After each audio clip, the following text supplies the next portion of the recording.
Hey guys, Alvin here.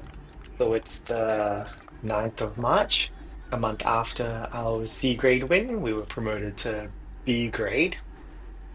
We got about 20 people in this B grade race, about 900-meter course as usual.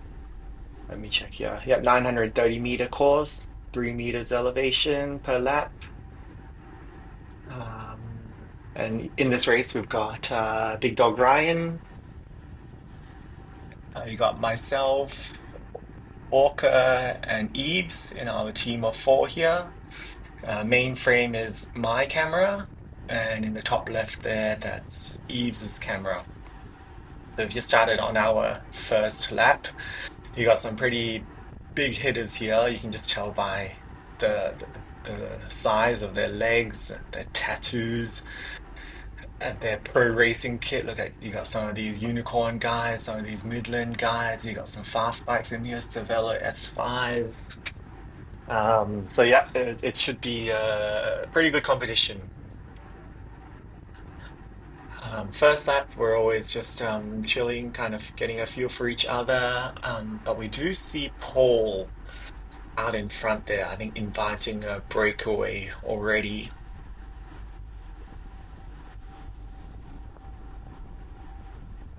Yep, just don't need to overreact yet. First couple of laps, just get the blood flowing in the legs, get a feel for the corners, find a fridge to hide behind, and try not to use the brakes. So it's a 55-minute race plus 2 laps. Quite a bit longer than the C grade race. C grade race, I think, was 45 minutes plus 2 laps. And then the win today was slightly different. Here's the headwind section actually, rather than the sprint finish from a month ago.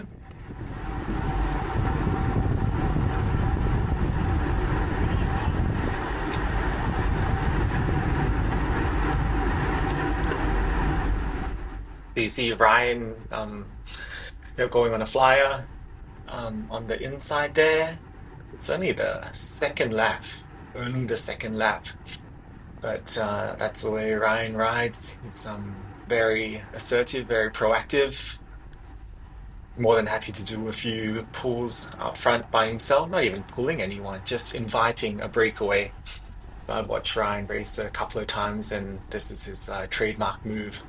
But I had that in the back of my mind as well, but I didn't want to overreact. I didn't want to fight my way up to the front just yet. And most importantly, didn't want to chase any teammates. And then I knew if I had to get into the breakaway, it'd have to be a very decisive move. So I wouldn't be bringing anyone else across to the front of the race. So you got, I think Eves is in front of me. Yep, Eves is in front of me. Just trying to, yep, number 71. Big guy, nice draft. Good to see.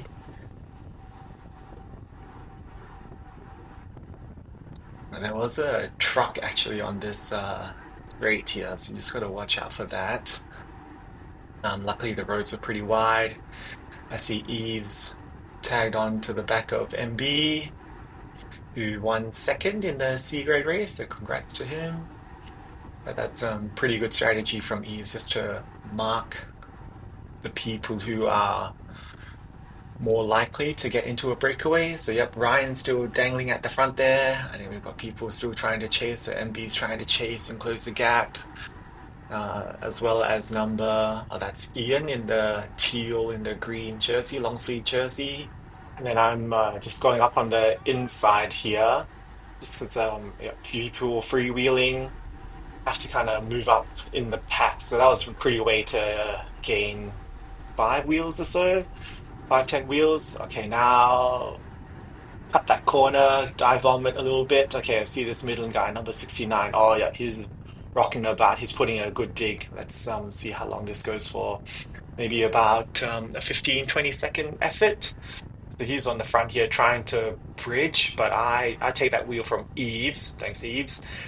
He peels off. Now, if you look at Eves' video, Eves is right behind me as well. I take a quick glance. No one's behind me, and I get out of my saddle and sprint and close the gap.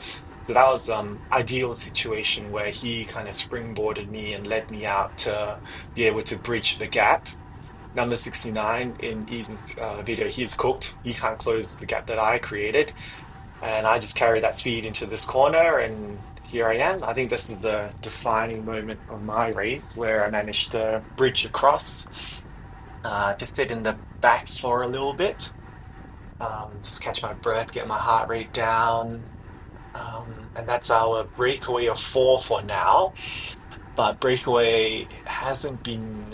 This isn't the final four that finishes as well. So you got here number 58. So I'm on his wheel. Looks pretty strong. Aero socks, custom bike, nice fitting kit. It's Paul on the front here. Ryan saying good job to myself for bridging, for getting across. So we can see in E's video, I think we haven't got that big of a gap, to be honest. Like, we're passing the front of the truck now, and E is passes the front of the truck now. That's about only 5 seconds or so. Yeah, Paul's maintaining a steady pace, not blowing us up. Thankful for that because I did kind of sprint out of saddle and we get across to a breakaway. So, yep, thankful for the steady pace, Paul. Um, but I think what Eves' video doesn't see is that I'm looking around my shoulder as well.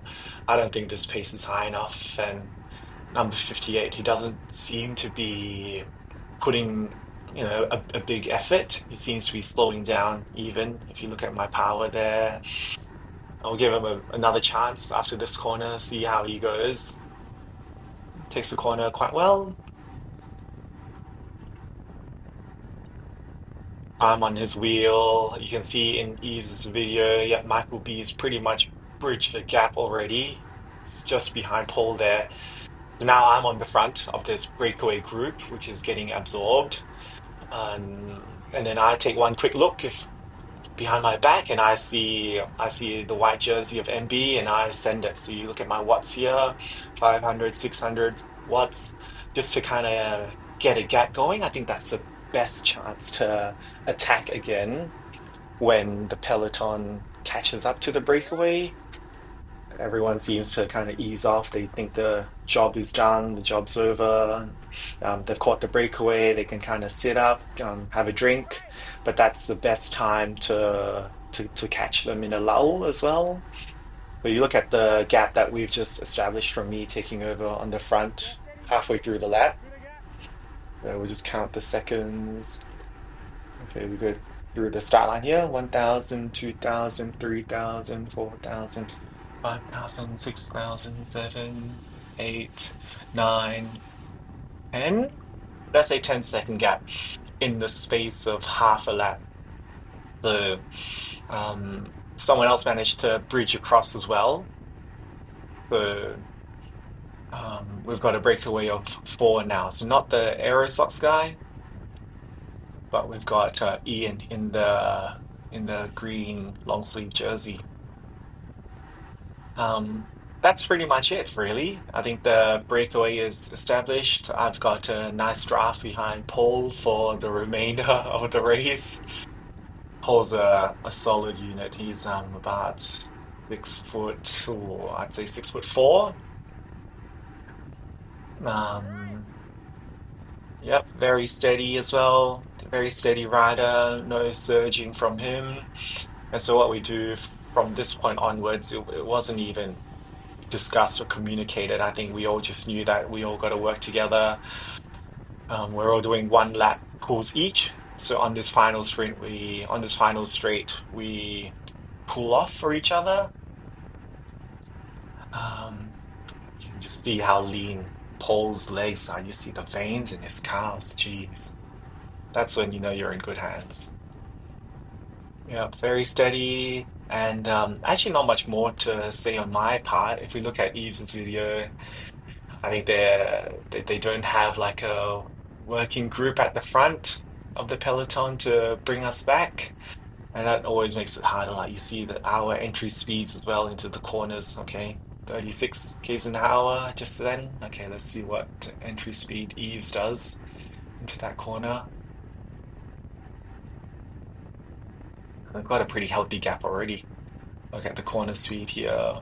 Okay, similar, 34, 35, but what the speed doesn't show is the surging in power as well, the braking. I think the energy you need to use to find your line as well, the mental energy. Um, so this is just very smooth. You see, like Paul's doing one lap, and then it's my turn. Yep.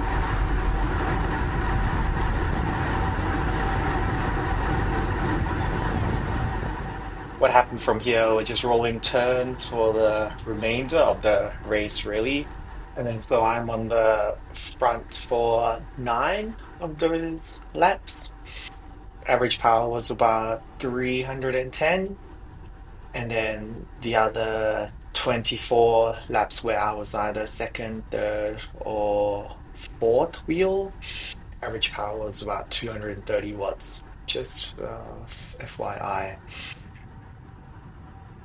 So, yep, on the front here, I can choose the lines that I want entering the corner. Ryan, thanks for the kind of reminders as well. I think you told me twice to just take it easy on the front. We did establish the lead already. We were getting time gaps from our teammates, or from spectators as well, which definitely helps. Just because when we do, sometimes when I did turn this kind of final corner up ahead, and then I'm looking around to see if anyone's on the straight. Yeah, I couldn't see anyone, but that only means it's let's say a 20-second gap at best. But it could be they could just be around the corner or they could be halfway around the other side of the lap. We just don't know. So it definitely helps a lot to have the time gaps. Also want to shout out to Eves as well. We might have missed it actually, but Eves was just being a pest at the front. So when the breakaway was starting to be formed, you could see Eves just being like in the second or third wheel, not pulling any turns, kind of disrupting the any kind of teamwork that could have happened from the peloton. So yeah, that was just a masterclass, really, Eves. Good job. Okay, so we'll pick it up here with 3 laps to go. Paul is finishing his turn here. I check my Garmin. I see it's about 54 minutes. So I know there's 3 laps to go. Feeling pretty good. If I speak for myself. Heart rate, yep, okay, not bad. 150, low 150s. Legs were feeling good as well. Heart was okay. Here's the headwind section actually. I think the headwind picked up throughout the race. But because I knew it was 3 laps to go, I didn't want to cook myself as well and just allow myself a couple of minutes to recover before the sprint finish. What I'm not showing as well, what happened a couple of laps before was I think Ryan and I we just had a brief kind of acknowledgement that I would send a longer attack and I would go onto the wheel of Ian. Hope that Ian would close the gap and then I'd take it out on the sprint. So I think we had our bases covered there. Yep, cruising to this final lap with final 2 laps or my final pull on the front. Yep, Ryan's pretty savvy as well. He knows it's 2 laps to go. So that's why you see, he's not cooking it as well. He's trying to just manage his effort, still be on the front, just control the pace rather than just freewheeling. But it's not the like the 350-watt efforts that he's been doing over the past few laps that he's been on the front. Here we've got Paul coming up to Ryan.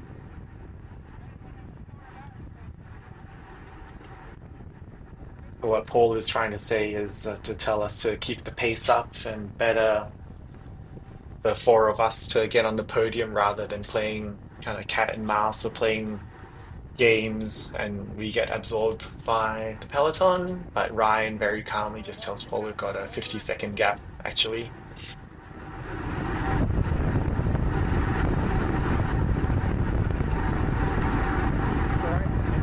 Attack, you attack, you attack. Nah, they're not. Yeah, yeah, okay. Yeah, I'll follow his wheel, yeah. Yeah, yeah. Go for it. And you can see me saying yep about 100 times just for Ryan.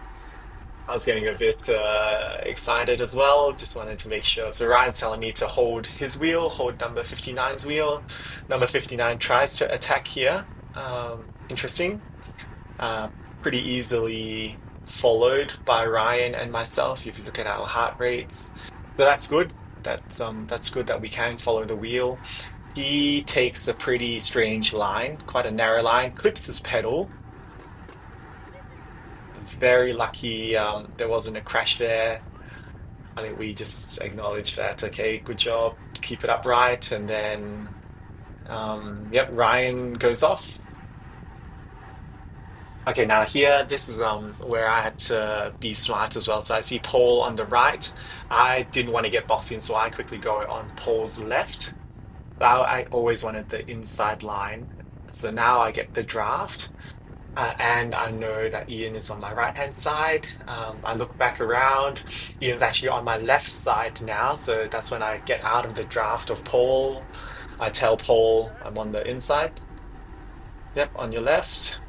So I always want this inside line. And I think if you're first into this corner, you pretty much have the sprint. So I'm first into the last corner. Yep, get out of my saddle. 1,100-watt sprint. Um, that's it. So yeah, I think yeah, we had our bases covered. So Ryan, even if Ian were to catch up to Ryan, he'd be cooked, and I could take him out on the sprint, and I'd take first. Otherwise, yep, Ryan, very deserving winner, first place. I've got second. Unfortunately, Paul came fourth. Just got nicked by Ian there for third place.